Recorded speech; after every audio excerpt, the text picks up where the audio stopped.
Oi pessoal, boa noite. Nós escolhemos o tema doença celíaca, então vamos lá. A doença celíaca é uma intolerância à ingestão de glúten, contida em cereais como a cevada, centeio, trigo e malte, em indivíduos geneticamente predispostos, caracterizada por um processo inflamatório que envolve a mucosa do intestino delgado, levando à atrofia das vilosidades intestinais, má absorção e uma variedade de manifestações clínicas.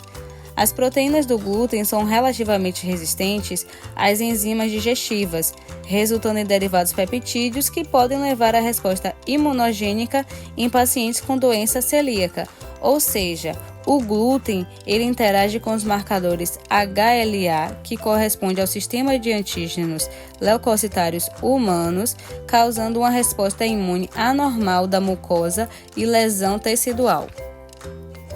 A tolerância imunológica é uma ausência de resposta a antígenos induzida pela exposição dos linfócitos a estes antígenos. Na inflamação, anticorpos contra antígenos teciduais induzem inflamação por meio da atração e a ativação de leucócitos. Anticorpos IgG das subclasses IgG1 e IgG3 ligam-se a receptores Fc de neutrófilos e macrófagos e ativam essas células, resultando em inflamação.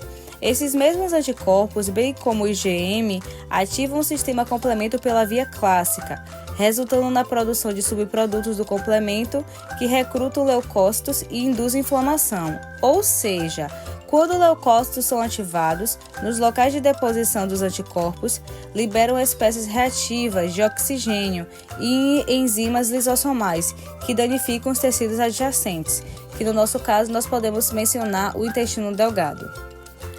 Portanto, é uma doença autoimune, na qual os portadores eles possuem rejeição ao glúten, onde as próprias células de defesa imunológica agridem células do organismo, que são células saudáveis, causando um processo inflamatório. Os testes sorológicos utilizados para detectar a doença celíaca são anticorpo anti-endomísio IgA, que é o exame que detecta anticorpos contra a camada de tecido conjuntivo, que cobre a camada muscular do intestino delgado, o anti-TTG, que é o antitrangglutaminase tecidual, IgA, que é uma enzima cálcio dependente que apresenta funções múltiplas, incluindo a catálise proteica ou a incorporação de amina nas proteínas, e o anticorpo antipeptídeo de giladina, denominado IgA, que é a fração do glúten solúvel em álcool. Considerando que o principal órgão acometido pela doença celíaca é o intestino delgado, a doença pode causar baixa absorção de nutrientes, osteoporose, anemia, perda de peso e desnutrição, e pode causar sintomas indesejáveis como diarreia, dor abdominal e gases. Além disso, a doença celíaca está associada a diversas doenças, como diabetes tipo 1, hipo- e hipertiroidismo, cirrose biliar primária, hepatite autoimune, autismo, depressão, epilepsia, ataxia cerebelar, infertilidade, puberdade tardia, deficiência de IgA seletiva, síndrome de Turner e síndrome de Down. Afinal de contas, o que é que os celíacos podem comer? Então, eles podem comer carnes e ovos, aves, bovinos, frutos do mar, hortaliças e leguminosas, frutas, todas ao natural e sucos. Vocês devem estar se perguntando qual a diferença entre a doença celíaca e a intolerância à lactose, né?